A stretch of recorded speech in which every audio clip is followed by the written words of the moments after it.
TheBeat.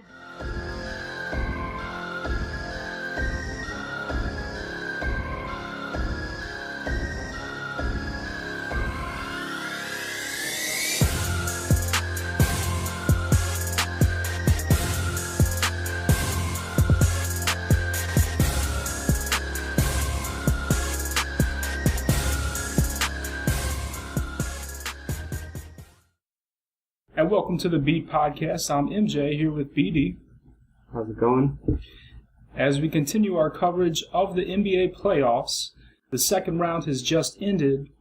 We will cover some of the revelations that happened in those matches and then gear up and look into what's going to happen in the next round.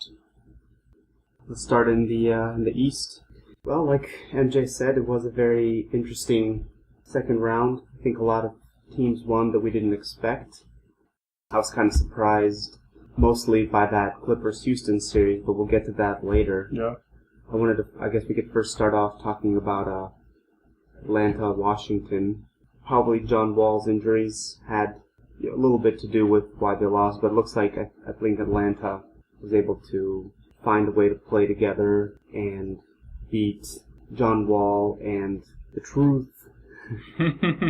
Even though that last shot that he made in Game 6, or the last second shot, that was amazing that he made it, but it was like he just got it off like a few tenths of a second too late.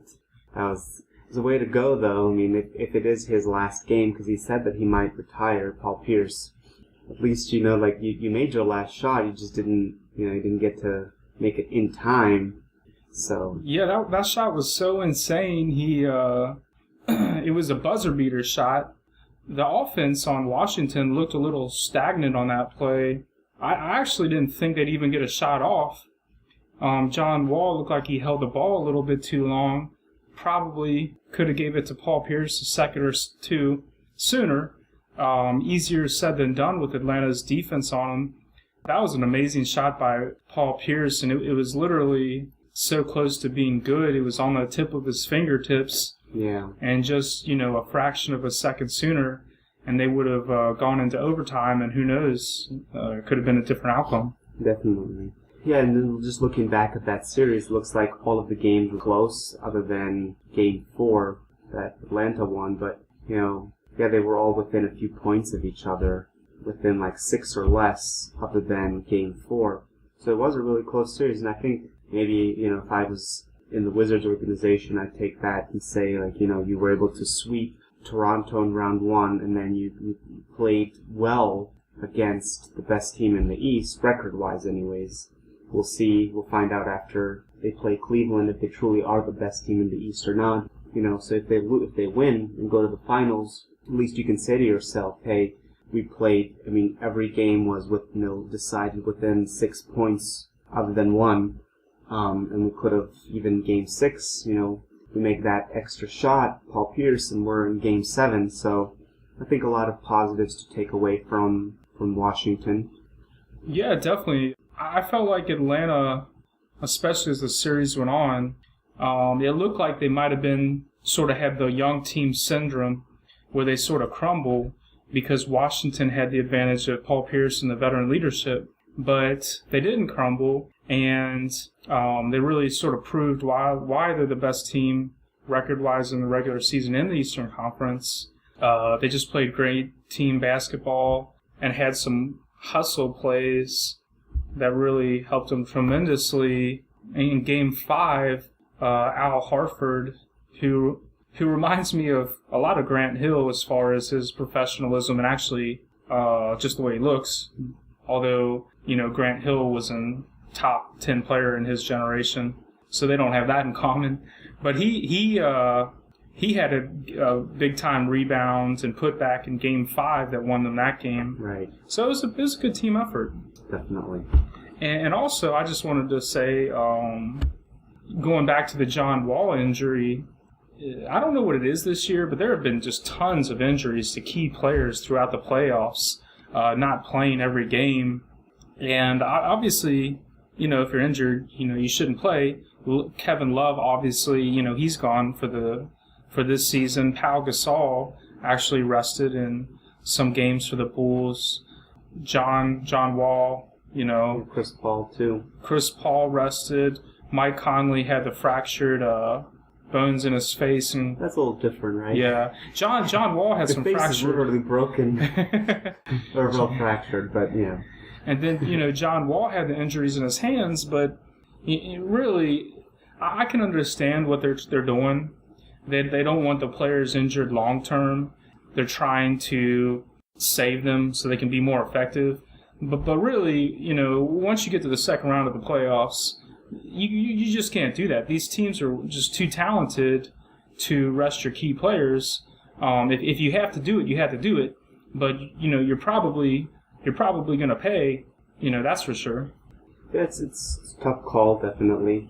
I think I agree with pretty much everything there. Really, it was kind of strange. Made the playoffs a little bit more unpredictable when having some of these stars not play, because you don't know how long they'll be out and how much. Well, for example, in the Atlanta-Washington series, the few games that John Wall was out, how much did that affect Washington? If he had played in all the games, would they have won? You don't know. So it definitely does make it more unpredictable, and it always sucks when players, especially key players, aren't there. Yeah. Well, I think really that's it for that one. I personally, that was the one I was least interested in. Yeah. Nothing against either team. I don't hate them or anything, but it was just, for me, the least exciting matchup. When I look at those teams, just looking at the teams that are left over, they're two of the teams I think are less likely to win a championship, so it doesn't make it exciting to watch. Yeah, that was another reason for me. Not that they couldn't, not that Atlanta can't win the championship, but I still feel that they're, out of the 4 teams left, to me personally, they're the least likely to do it. But, yeah. I mean, they're playing really well together, obviously, as a team, so that's always very important in the playoffs. Like you were saying just when we were talking, it's been a pretty unpredictable playoffs, so you never know. Who knows? They're the best team in the East, and they definitely play team ball. There could be a big upset. Who knows? Yeah, because last year in the Eastern Conference, you knew it was going to be the Heat and the Pacers in the Eastern Conference Finals, and you knew most likely the Heat were going to win. Yeah. So this year, it really was different. I mean, there were at least 4 teams that could legitimately make it, or at least 3 that could legitimately make it all the way to the finals, that you could say, yeah, I can, and obviously Atlanta is one of them, but I still feel like of the 4 teams, they're the least likely to win. And Washington was on such a roll that I thought, especially the way they blew out Toronto. And then Atlanta struggled in their series. I thought Washington might do it, Sure. Well, probably one of the more exciting matchups that everyone was looking forward to was Chicago-Cleveland, and go Cavs, baby. That was a really interesting series. I think it was a lot of really cool clutch shots there, and then the last 2 games, I think Cleveland just finally said, we have enough. We're gonna move on to the next round if you don't mind. But I don't know. I mean, I think it's just. LeBron, I mean, I don't think he had a huge factor in Game 6, but maybe his presence and the way he can just affect the other players, even though maybe his numbers aren't that great, just having him on there helps, Cleveland to kind of know, no matter what, we have the best player on the floor, so if we struggle a little bit, he can bail us out, and that might make it more comfortable for them to play, so that's why even though he wasn't, stat-wise, didn't have much of an impact, you could do it in another way, and maybe I think that's how he was able to help them in Game 6 destroy Chicago, because they won by 21 points. LeBron is different than Kobe and Michael. He's a lot more comfortable with just being a facilitator if necessary, whereas they're always in attack mode, and he didn't necessarily dominate the series, but I felt like he made all the key plays, even on defense or offensively. So, like BD's saying, he might not have had the scoring numbers, but his presence was felt. Yeah. And, I mean, I don't know, what do you think? Where does Chicago go from here? I mean, it looks like every year now, right, it's always a first or second round I mean, I felt like they could have beaten Cleveland, especially without Kevin Love on Cleveland. I thought that if Kevin Love was there, I would have picked Cleveland over Chicago because, I don't know, just you have Kevin Love, LeBron, and Kyrie Irving. It's a little bit better than the three best players for Chicago. Yep. So I just felt that. Without him, I thought that Chicago should have been able to beat Cleveland because you had Pau Gasol, and I realized that he was injured for a few games, and that's what we were saying earlier. How much did that affect the series? Maybe if he was there, how much did that affect? Maybe one of those Chicago would have won, and it would have, been different. I mean, injuries are so big in the NBA, and a lot of people cry, excuses. And I never want to discredit a winner, but it's definitely a factor. If you want to go way back, I remember when the San Antonio Spurs got Tim Duncan. The reason they got Tim Duncan, they had a good team, but their best player, David Robinson, went down, right, and they ended up with a horrible record because it's a domino effect. Their whole offense rotated around David Robinson, and once he went down, they had good players, but they didn't have. They lost just too much, rebounding and scoring and everything. Cleveland's lost Kyrie Irving. He was in and out with injury. And then Chicago, obviously, Powell, I think he probably impacted Chicago more. There's been tons of injuries, but you just, like I said earlier, but there's just too many good teams to rest. There's really no time to rest. Chicago is sort of at a crossroads. They've been basically putting all their hopes on Derrick Rose's back, and even this year, this is one of his more healthier years. He's still been injured, right? And there's also a rumor going around that they're gonna fire Tom Thibodeau. I always want to say Tim Tebow, but and it might happen because it seems like he's not getting along with the management, if you believe in the rumors, and it happened with Vinny Del Negro. They said that they were he wasn't getting along with management, and then he wasn't the coach anymore. So, but the point is, a lot of times these rumors turn out to be true. I mean, Chicago's at a crossroads. I felt like every time Derrick Rose is somewhat healthy, they try to rotate their offense around him too much, and I just don't think he's really reliable enough to do that. And when you have a new young player, he's really coming into his own in Jimmy Butler, I think they really need to focus a little bit less on Derrick Rose and almost pretty much just look at him as an afterthought. Like, if he plays, he's going to put them over the top. But you pretty much have to strategize without him in thought because he's just, and it's not his fault, but he's just not, as reliable to injury. I mean, Chicago's still a good team. They just haven't been able to turn that corner. So hopefully they can get there because they're definitely exciting to watch every year. They've let some real talent go, relying on Derrick Rose. Nate Robinson was huge for them one year. Right. Now they've got Pau Gasol, so it's time to make some moves to get to the next level. Definitely. Yeah, and as far as one of the injuries go, like you said, Cleveland did have some injuries here, right? Kyrie Irving, and then Pau Gasol was back for Game 6, and they still got destroyed. But I mean, how effective he was, I don't know. But still, it's going to be tough for them. Compared their loss with Washington, I feel like Washington is a newer team. They're up and coming. They don't have to be in as much of a panic mode as Chicago. True. But this is really the first year in a long time that they've had healthier Derrick Rose and Pau Gasol, so they shouldn't be in a huge panic mode either. Panic mode, they can, adjust a few things here and there to improve and make, maybe a deeper team or add somebody else that can fit in with the system, and think they'll be okay too. And then we'll see about Cleveland. They're obviously still in the playoffs, so they're still in the hunt for a title. Go Cavs, baby. And we've been focusing. I'm a huge Cleveland fan, so I got to say something here. I'm obviously on the Cleveland bandwagon. I really like this team. I feel like they're a well-balanced team. And they really have great talent at every position. Timothy Mozgov, he can really bring it.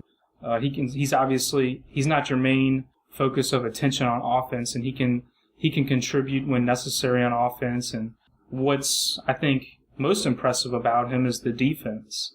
He's a good shot blocker and just can alter shots. And obviously LeBron's a great defensive player, and I feel like the team defense at Cleveland is probably one of their most underlooked aspects. Makes them really deadly. I'm really excited. I was surprised really how they blew out Chicago in the last game, because I mean Chicago's no team to shrug off. They're a great team, and Cleveland really just took it to them, and without one of their key players in Kevin Love, because you're losing almost 20 points a game. And then actually what was interesting too was because of J.R. Smith's suspension, Iman Shumpert became the starter. And even when J.R. Smith came back, they kept him in the starting lineup. I think David Blatt is doing a good job because, he doesn't know the NBA game. What makes him smart in my eyes is he's willing to learn the NBA game, and he listens to Tyronn Lue a lot. I think one of the reasons they're successful is because David Blatt is willing to learn, and I think that's a great quality of a good coach. He's won, I believe, multiple championships, overseas. I know he's won at least a championship. I'm pretty sure it's multiple. He's adapting to the NBA game well. Talking about coach rumors and things of that nature, there's actually, along with Tom Thibodeau. Tom Thibodeau is rumored to be fired, and a lot of people think is set in stone. The other person who's rumored to be fired is Cleveland coach. To be honest with you, unless Cleveland comes home with a ring this year, I think they should fire him. And he didn't do anything wrong. He was hired to coach a young team. They're not a young team anymore. They've got guys in their prime who are, in a position to win a championship. It's a different team. So they need a different coach, and he's a young NBA coach. So I actually do think they should fire him because, being a coach in the NBA is not fair. But that doesn't mean I don't think he's a good young coach. If he sticks with it, I think he does have a future in the NBA. So, he's leading Cleveland coaching-wise, and he's actually been scrutinized for almost calling a timeout when they didn't have one. Which is actually sort of understandable, but the one critique which is less understandable is the last play when Cleveland beat Chicago. It was the second to last game. He actually drew an inbound play where LeBron would be the inbounder and not the main guy to catch the ball. And LeBron, of course, changed the play. That's the game where LeBron made the game winner, right? Yeah. And of course, obviously LeBron would have been heavily scrutinized because people would have said he didn't want to take the big shot. But, LeBron manned up and said, hey, I want to take the shot. But sometimes they say the person most open on an inbound play is the inbounder, so maybe that's what David Blatt was thinking. But in the NBA, and if he sticks around, he'll learn this. There are very few scenarios, especially in a playoff game, where your best player doesn't have the ball. To actually be the inbounder is even worse. There's actually a play, if you want to go back, Scottie Pippen was heavily criticized when Michael Jordan took his brief hiatus from basketball and Scottie Pippen was the guy. Phil Jackson drew up a play for Tony Kukoc because Tony Kukoc was doing good that game. And Scottie Pippen was extremely frustrated because, he's got to carry, it's very hard, now he's the guy and he's got to carry this team on his back. And all of a sudden, the coach tells him he's not going to take the last shot. So, that was a different scenario and a different coach. And they already won 3 championships. What Phil said went for the most part. But, this is a different scenario. And going back to the Scottie Pippen situation, Tony Kukoc did end up making the shot, and Scottie Pippen apologized to him and everybody very quickly afterwards, the night of or the day after. So Scottie Pippen's a classy guy. He just got frustrated in the moment, because there's a lot of pressure when you're the best player on the team. As far as the Cleveland situation, obviously David Blatt's a young coach. Hopefully he just doesn't try to do anything like that again, because especially being a young coach, where you got to earn guys' respect, every last play should be designed for LeBron James. So yeah, because I guess when Phil Jackson made that call, he had already won 3 championships with the Bulls. Yeah, so, yeah. Plus it's Phil Jackson. So Yeah. he knew what he was doing. He's the Zen master. Sure. We'll move on to the Western Conference. Let's start with the Golden State Memphis series, because that was a pretty good one too. And to be honest, I thought that Memphis would win the championship this year, or at least they were my favorites because they had gotten off at the beginning of the season off to a really good start, and they played well throughout the rest of the year and first round of the playoffs. And I felt that where they had maybe an advantage over Golden State and kind of other teams was that they were more defensively minded. They had really good big guys. They played tough.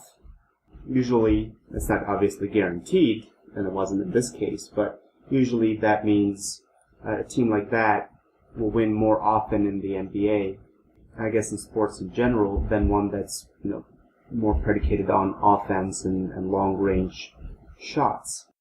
And early on in the series, it did look that way. I mean, they had a 2-1 lead, but the last 3 games, Golden State just, they were able to turn it on and play at another level. And sometimes with young teams, they play a little bit differently than more experienced teams. They don't, don't have as much pressure, and they just play hard. And I guess those things don't bother them as much.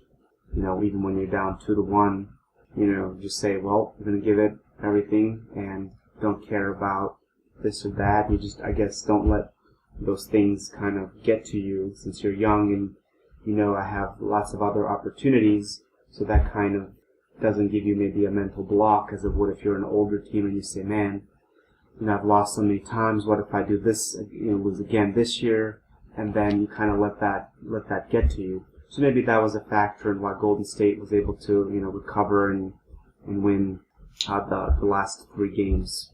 When I looked at this series, I actually thought Memphis would be the champion this year. They've been good for a while now, so hopefully they do get over that hump, because it'd be awesome to see a new team win it. The reason I thought they would win, I thought when I looked at Golden State and I looked at Memphis' strengths compared to Golden State's is their bigs, and Golden State's is their swing players and guards. And I thought that the bigs on Memphis would trump the Golden State Warriors players, and obviously that was not the case. You look at the stat sheet, Mike Conley, Marc Gasol, and Zach Randolph, their big players, didn't do horribly, but they didn't do enough either. And they just gotta step it up a little bit more. It was rough. Mike Conley was out with bone fractures in his place and tried to play. Tony Allen actually had an injury, and he's their best defensive wingman. So that, obviously hurts. And he did come back and play, but when the guys don't play, it just really hurts a team against a good team. The Golden State won the last 3 games pretty decisively. I mean, by 10 points or more. I mean, it was the closest game was Game 5, and they beat Memphis by 10 points. So they weren't close games where you can say, well, it could have gone either way. I mean, they beat them decisively by, like I said, at least 10 points in each game. So Golden State, could be legit. I mean, they still have to win 2 more series, but they look like they're a really dangerous team. I mean, they're playing amazing. I'm really excited for the Golden State Warriors. They got the MVP and Stephen Curry, and he proved once again why he was the MVP in this series. Another great angle, because I love the '90s Chicago Bulls. That's my team. So anybody linked to that team, I root for. And Steve Kerr obviously was a key bench player in their later championships. Now the coach of Golden State Warriors. But his process through the NBA has just been amazing, because he started out as a, come off the bench role player when they needed threes, hit a big 3 for Chicago against Utah, in '97 to help them, win a championship. And also later with the San Antonio Spurs, hit another big three to win games for them. Then he evolved into a commentator, and it sort of seemed like maybe it came out of left field that all of a sudden he's a head coach. But I guarantee you a big reason that happened was Phil Jackson wanted him. He's pretty much a head coach because of Phil Jackson, because Phil Jackson has, publicly said he thought he'd be a great coach and actually wanted him for New York. He's just done a phenomenal job in Golden State. I think the guys respect him because he's played with two of the best coaches of all time, Greg Popovich and Phil Jackson. He's played with, multiple great players, but he's played with Tim Duncan and Michael Jordan. So he's seen the whole process. He's seen great players, and he's won championships. And I think the players really respect him. See, that's sort of like the uphill battle that a David Blatt has to face on the Cleveland Cavaliers. Right. Steve Kerr has that experience. So people are less likely to question, what he says. There was one of the plays in Memphis that really stands out for me is Stephen Curry, who is the MVP, mind you. He was trying to make a move. He was trying to make a move and score on him late in one of the games, and Steve Kerr, yelled at him to pass the ball, to swing it side to side, as they say, in basketball. And Stephen Curry did it.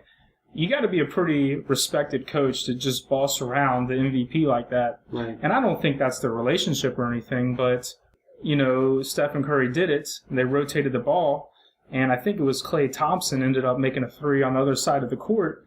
But, right now Golden State's my pick to win it all, and I think they just have a great... Steve Kerr brings in that great team ball philosophy that Phil Jackson had, and I feel sorry for any team that has to play them. Oh yeah, it's gonna be interesting in the next round. Yeah, and I guess the Pau Gasol's happy since now he can talk smack to his little brother and be like, well, still haven't gone deeper in the playoffs than I have. Marc Gasol is a great young player. Yeah. The only thing I would say is maybe he shoots one too many 15-foot jump shots versus taking post-ups. But he's a great player. And hopefully he continues that line, of great players from the Gasol family. Yeah, definitely. The last, maybe most interesting matchup. Yes, sir. Of the second round and was the Clippers versus Rockets. That was an amazing series. It's a lot of fun to watch. But it was just a historic, I don't know what happened to Cleveland. Or not the Cleveland, Clippers, yeah. Sorry. Not to take much away from Houston, because they played amazing. They made some amazing adjustments, but we just felt like we were talking about this. You have a 3-1 series lead. The games 3 and 4, you beat them by well over, almost 30 points.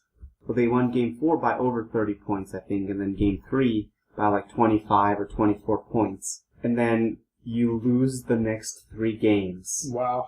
And then game 6, right? You're at home, and you have at one point, an 18, 19 point lead near the end of the third quarter, and you lose that. And then you That lose was an game amazing 7. game.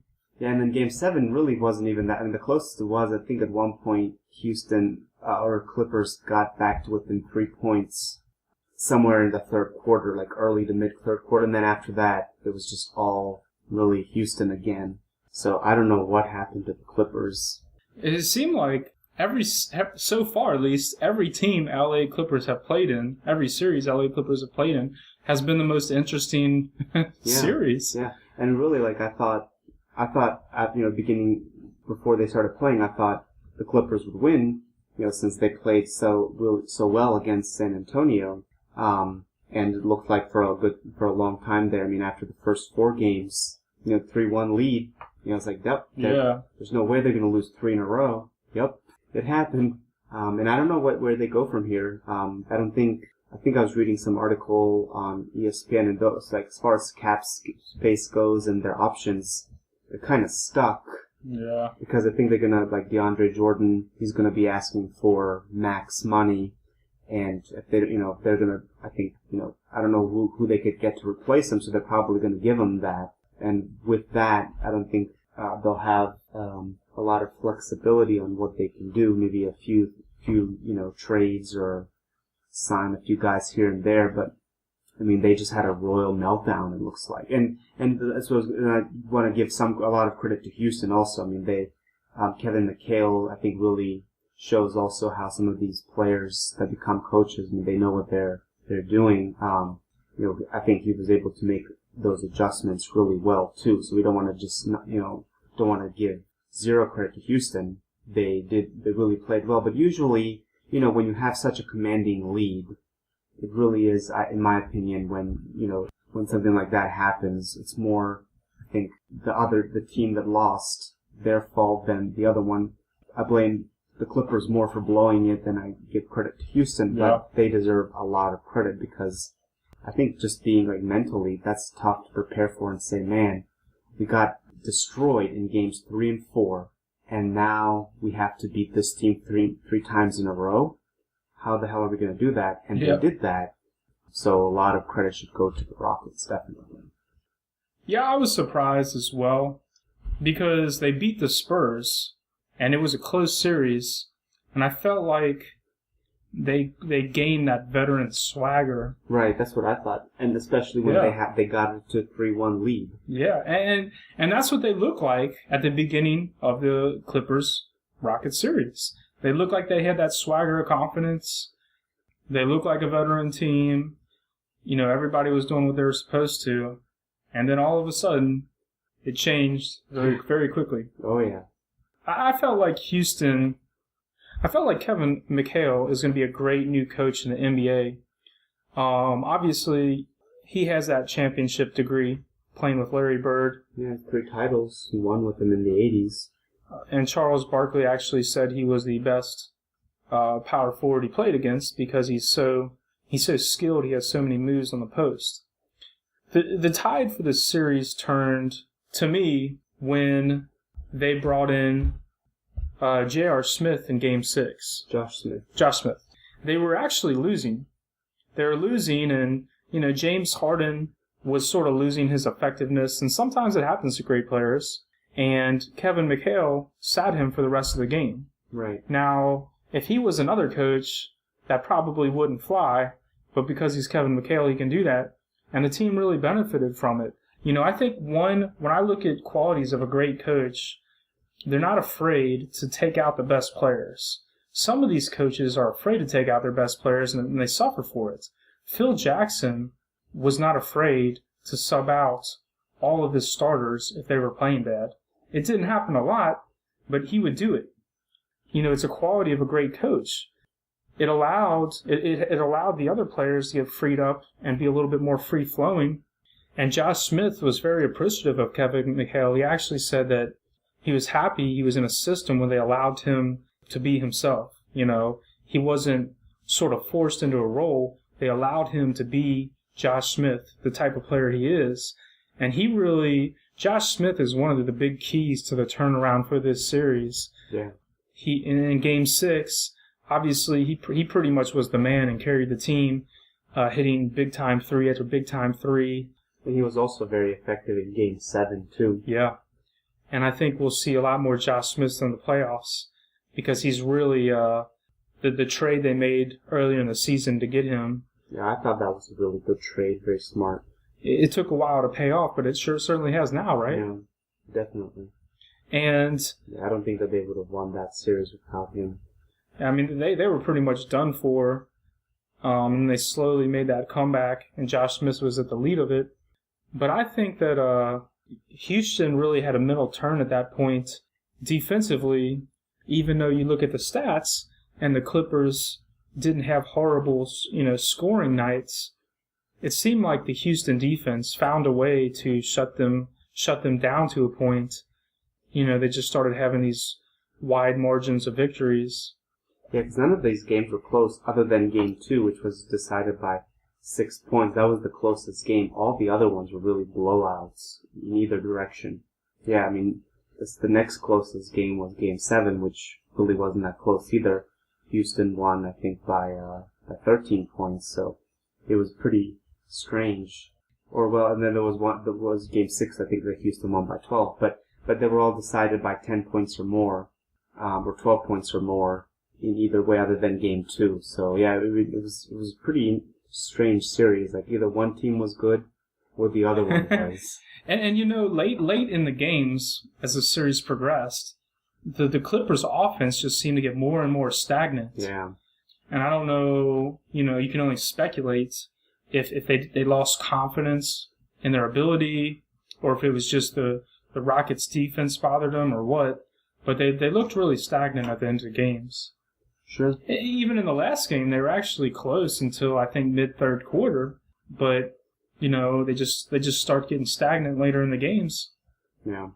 So I think that's it for the last round, and move on to the upcoming run. So I guess we can start out in the East again. We got Atlanta, Cleveland. I think that series is going to be interesting. I don't know. Let's see, who would I pick? I guess I'll go with Cleveland. I think that as long as Kyrie isn't too hurt, if he can't play in a lot of the games, and if they just have to rely on LeBron too much, then Atlanta for sure. Because I think they have a solid group of guys, the big four, so they don't have to rely on just one or two guys, which kind of might be good against a guy like LeBron. Like it's pretty far, like LeBron's a few games away from another finals, and if he wants to be considered one of the greatest, or in that conversation with Michael and Kobe and Magic, you've got to win more than two. You've got to get more rings, and right now he has a losing record in the finals, so I think he knows that he's already pretty close. He needs to make it to the finals and win, not just make it, but win. He has a pretty good opportunity, so I think we'll see more of him in this series, especially if Kyrie is injured. So in one way or another, either scoring or assists or rebounds, he'll be, I think, more intense here. And I think hopefully we'll see some of his numbers go up a little bit. So I guess I'll pick Cleveland. I think it should be a long series, at least 6 games, but I'll say in 6 to 7. If I have to pick one, I'll say 7 games, Cleveland, going to the finals. Obviously, I want that to happen. I definitely think Cleveland will win.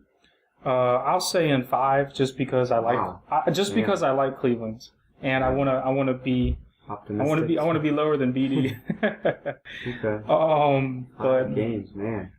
I really hope Cleveland wins a championship in the next few years. It would be really something special for Cleveland, and be a great story for LeBron's comeback. I think it would really boost the morale of Cleveland, and to me, it would mean so much more than LeBron winning a championship in Miami. It would definitely mean more if he wins it in Cleveland, in my eyes. Sure, definitely. Obviously, as BD said, Kyrie Irving is key to this series. He's their second scoring option, so he's going to come in and be very important, especially losing Kevin Love. Even though, in the regular season, there were times where Kevin Love didn't seem to have the most impact. His impact gets amplified in the playoffs. Right. So if they lose Kevin Love too, they're in big trouble.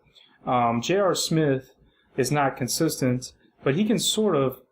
I'm not saying he's as good as Kevin Love because he isn't, but he can make up in the scoring category some of the time. Right, really quickly too. He can get some of those threes to fall, and give you a nice lead.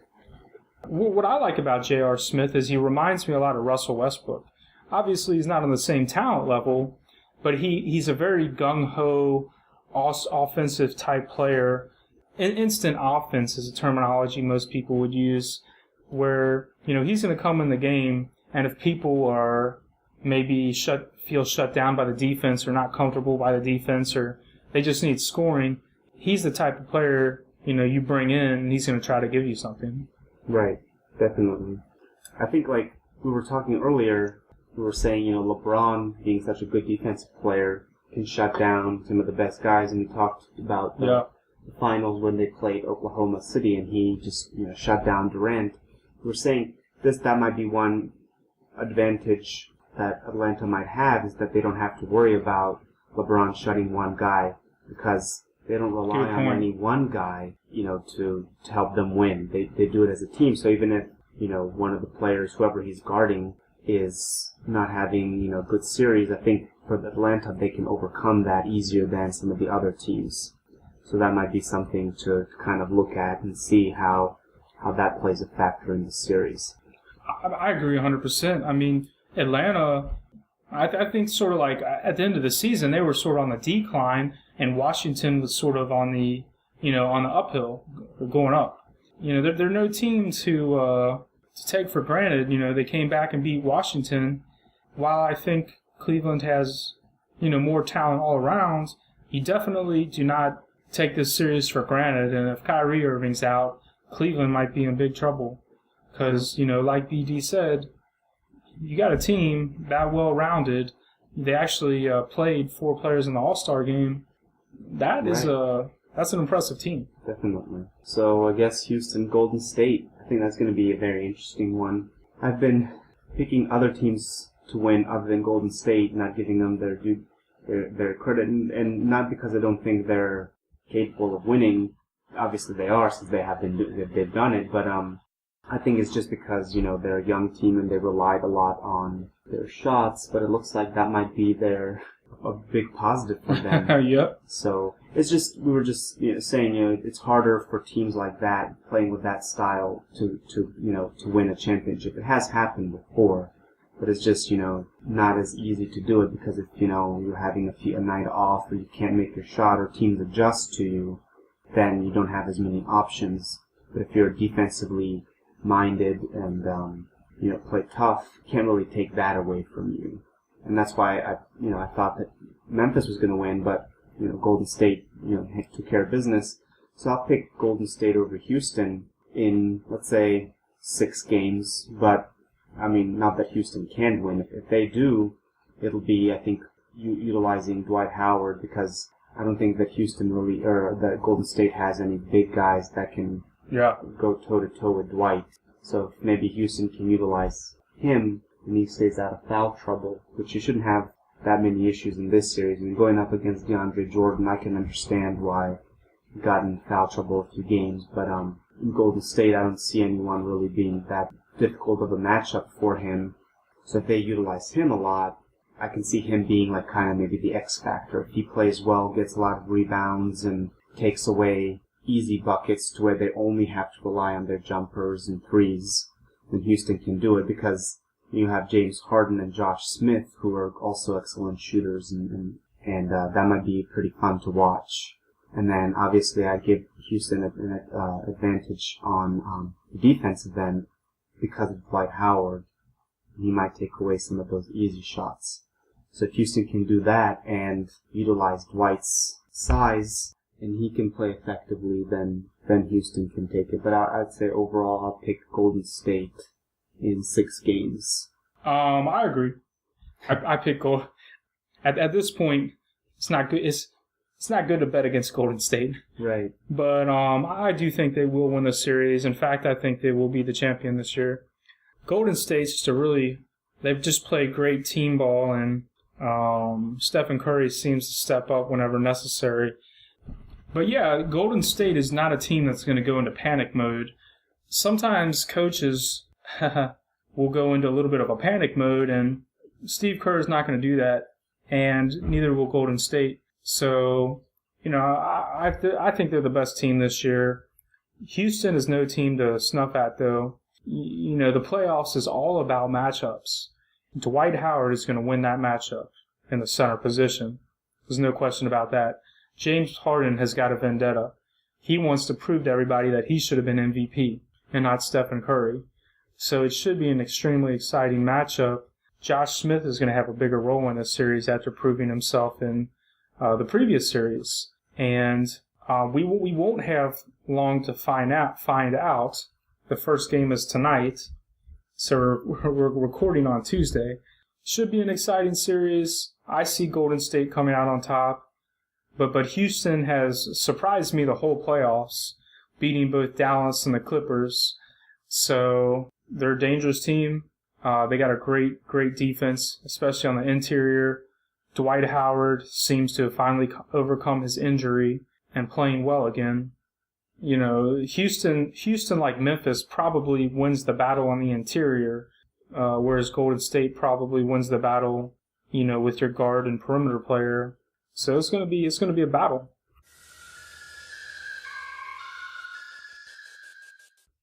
All right, so that covers our predictions of the conference finals. So we'll have more on that soon as the games are upcoming. Well, this is a really short hot topics because really we already covered a lot of the topics. Actually, just talking about the playoff matches. But now this is not based on speculation. There's actually no rumors. This is just me, my opinion, and then BD can give his reaction because he's the Lakers fan and I'm not. But obviously, you know, the Lakers are in a transition period and Kobe's only has so many more years left, you know, in his career. Hopefully he does the Tim Duncan Iron Man thing where he stays around a little bit longer. But, you know, you look at the Clippers and how they failed, and sometimes veteran players will take pay cuts just to be on a good team. I think he would be a perfect fit for the Clippers. In fact, you know, if Kobe was on the Clippers, they're pretty much going to be, you know, one of the top teams, championship caliber team, and you know, maybe my favorite to win a championship. So I would love to see him on the Clippers, and that way he's still loyal to the LA. You know, he's maybe not with the Lakers, but he's still in LA. I don't know.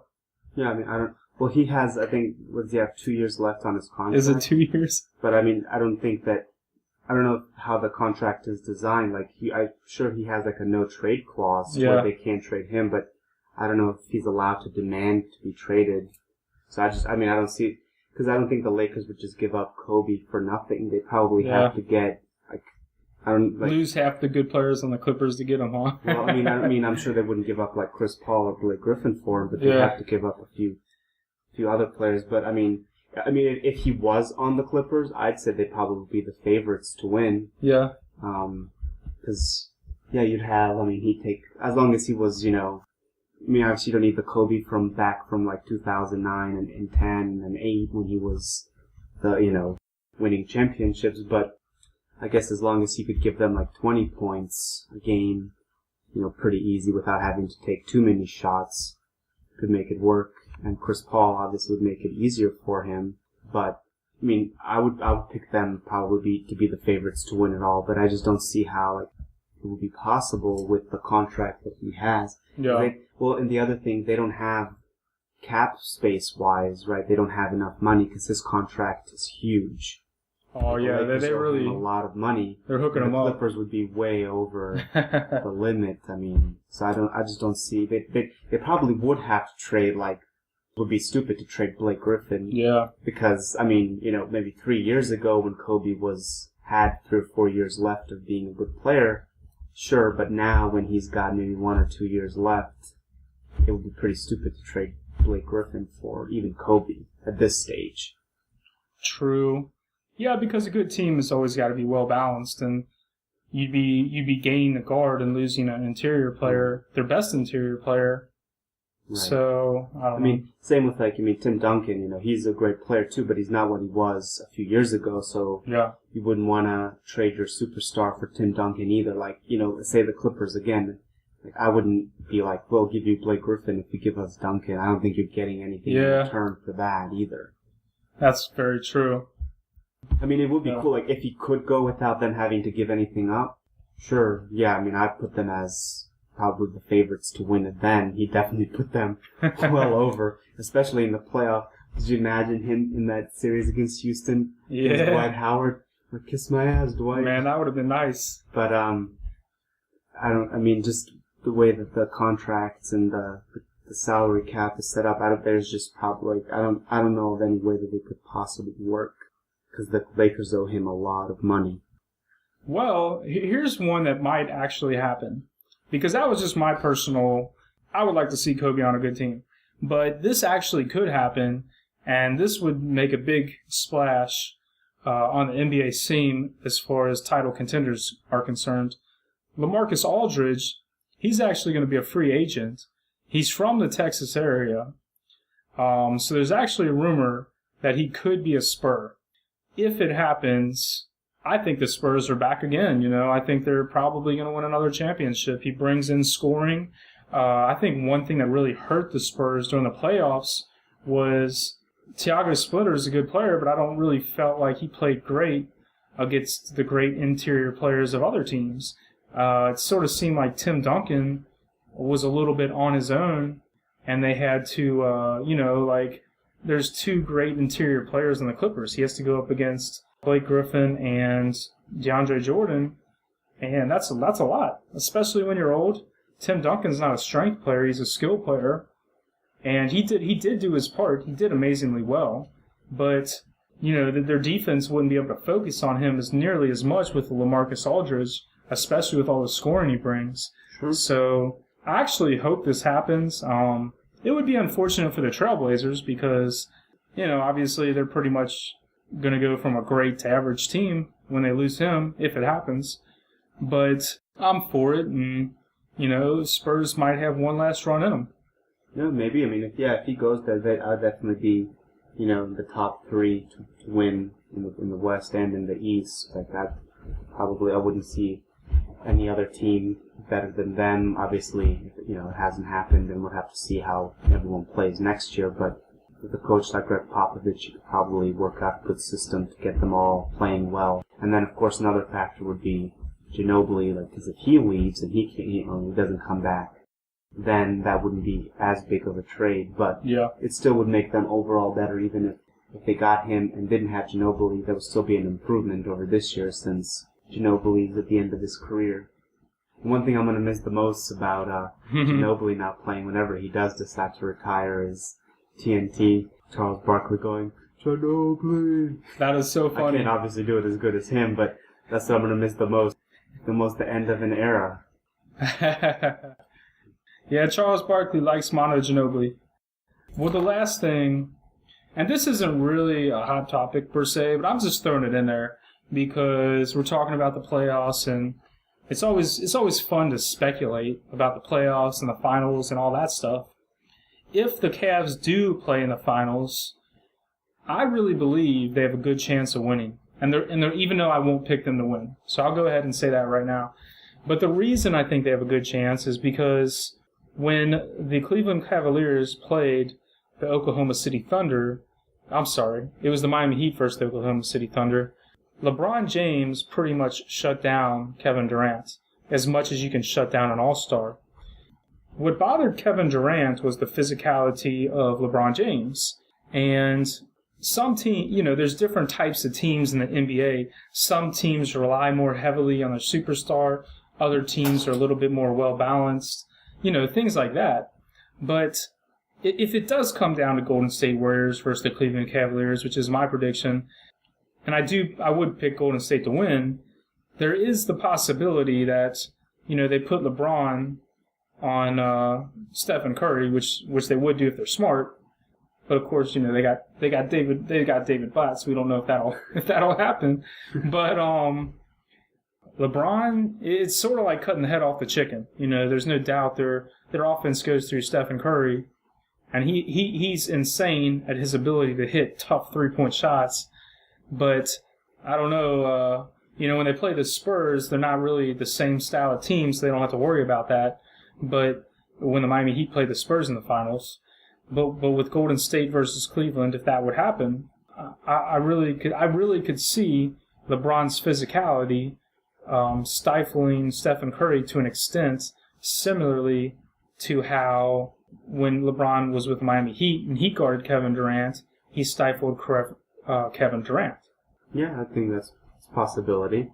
It could happen, but you also run the risk of that, having LeBron, wanting to expand too much energy. Like he would, He is physically, stronger, but he's not as quick. So I think, he's a bigger guy. So guarding someone that's smaller and quicker, LeBron would maybe have a more difficult time and would have to use up more energy just because he's bigger. So it would be, I think, smarter to do it like key times.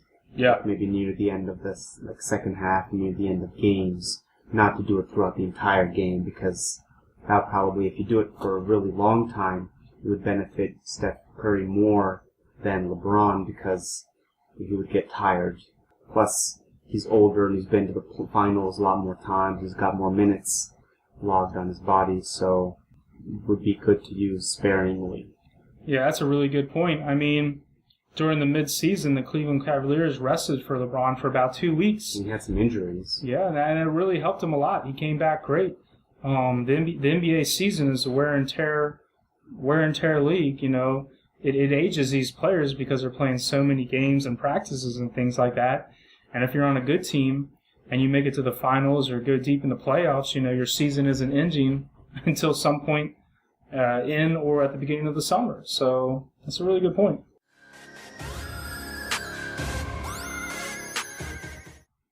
All right, so we hope you enjoyed more playoff coverage with our predictions of the East and Western Conference Finals, as well as just retrospectively looking at some of the things that happened in the previous series. Once again, I'm MJ, and this is BD. Subscribe, like, and keep tuning in. Thanks, everyone. Go Cavs, baby.